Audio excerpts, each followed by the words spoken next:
to Our Daily Chews, your go-to podcast for all things nutrition. I'm Lynn Clayton, a registered dietitian nutritionist and your host. I help you sort fact from fiction with a research-based and common sense approach to nutrition science. Today, we're diving deep into a topic that's very personal for me, migraines. As someone who battled this neurological condition for decades, I have discovered ways to avoid them as much as possible and how to manage them when they occur. I wanted to share some hope for those struggling with migraines. I've spent years researching, experimenting, and finally finding ways to get rid of migraines. Whether you're a fellow migraineur or someone who knows one, stick around. This episode could be life-changing. To begin, what exactly is a migraine? Imagine, if you will, a symphony playing beautifully in your head.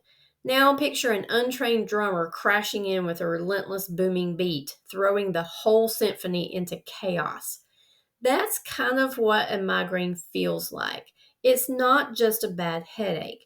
It's a neurological event that can include throbbing pain, nausea, vomiting, and sensitivity to light and sound. For many, it's debilitating. Migraines can last anywhere from a few hours to several days and can seriously disrupt your daily life. According to the Migraine Research Foundation, migraines affect over 1 billion people worldwide, making it one of the most common neurological conditions. So if you're a migraine sufferer, you're not alone. Now the question is, what causes these brain-bashing episodes? Well, the exact cause of migraines is still a bit of a mystery, but it's believed to involve a combination of genetic, environmental, and neurological factors. Think of it as a perfect storm brewing in your brain. Changes in brain chemicals such as serotonin play a role, and these changes can affect blood flow and the way our nerves communicate. Now, migraines don't typically occur just on their own. There is something that usually triggers it. And triggers are those sneaky little things that can set off this storm. They vary from person to person, but they can include things like stress, hormone changes, certain foods and drinks, sleep patterns, bright or flashing lights, strong smells, and even weather changes. Yes, even Mother Nature can be a culprit. And each person's triggers are unique, so it's important to play detective and figure out what sets yours off. Now, why is it so crucial to prevent migraines? Imagine having a high-stakes job where you need to be at full capacity or even just trying to enjoy a family outing. A migraine can hijack those moments, turning them into a blur of pain and discomfort. Frequent migraines can also lead to a condition called chronic migraine, where headaches occur 15 or more days per month. That's a lot of lost time and suffering. We don't want migraines to get a foothold on us.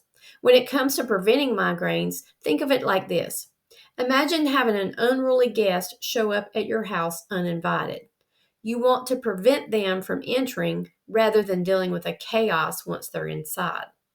Preventing migraines means fewer days lost to pain and more days enjoying life. So what can we do to keep migraines from wreaking havoc in our house? There are some natural treatments and interventions that can keep them away or at least showing up less often. As someone who's researched, written a book about migraines, and experienced it firsthand, I've found that both natural and pharmaceutical treatments can be effective. And usually it's best to employ a combination of therapies for best results.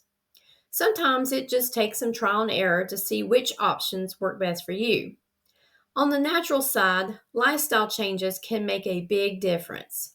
Things like regular sleep, exercise, stress management techniques like yoga, deep breathing, or meditation, and staying hydrated are foundational. Self-care is essential when it comes to preventing migraine. It's like giving your brain a spa day. But as a dietitian, I've found that what you eat and don't eat can be particularly powerful. Timing of meals can also play a role. Keeping a food diary can help you identify your personal triggers. There are some foods that are known to be common migraine triggers. Think of these as the usual suspects in a crime drama: caffeine, alcohol, especially red wine, aged cheeses, and processed meats with nitrates are some of the big ones. For some, even chocolate can be a trigger. It's like playing a game of Clue. Was it the red wine in the dining room or the cheddar in the kitchen? On the flip side, incorporating magnesium rich foods like leafy greens, nuts, seeds, avocado, and riboflavin rich foods like eggs, dairy foods, and lean meats can be helpful. Research shows that magnesium can help prevent migraines by calming the nervous system and reducing the production of pain promoting chemicals. Some studies have shown that high doses of riboflavin, also known as vitamin B2, can reduce the frequency of migraines. The right amount of magnesium and riboflavin supplementation can reduce migraine frequency or severity, according to the American Migraine Foundation. And omega-3 fatty acids found in fatty fish like salmon, also in chia seeds and flax seeds, have anti-inflammatory properties that can also be beneficial.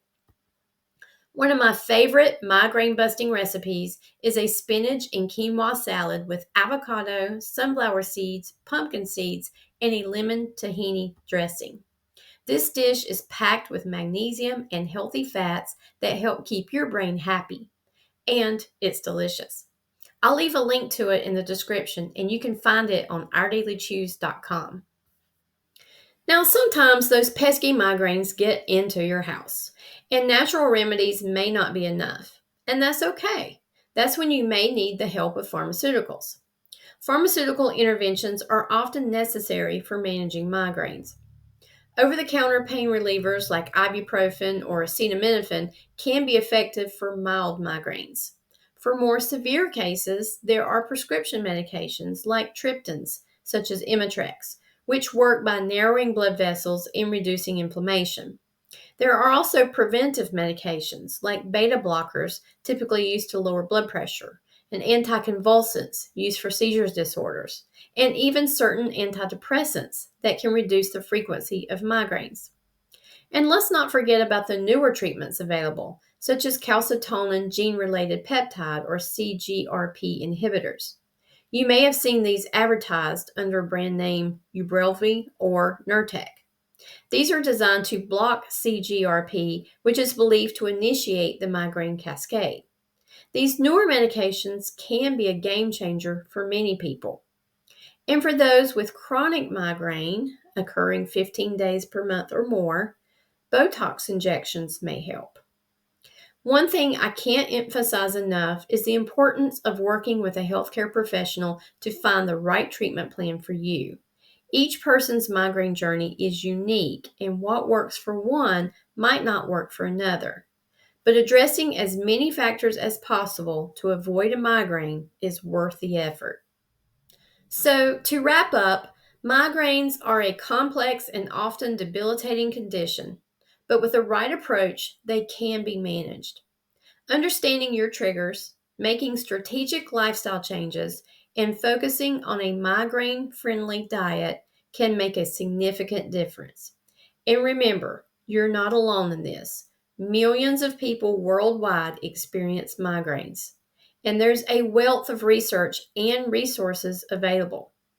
If you're interested in learning more, check out my book, Overcoming Migraine, A Proven Plan for Prevention, where I dive deeper into those strategies and share more of my personal journey with migraines. It's available on Amazon, and I'll share the link in the description. Thanks for listening to Our Daily Chews. If you found this episode helpful, please share it with someone who might benefit. And don't forget to subscribe for more nutritional insights and tips. Take care, and here's to a healthier, migraine-free life. This podcast is for educational purposes only and is not intended to replace the advice of your healthcare professional. I recommend you seek help from a trained professional who can work with you in your specific situation.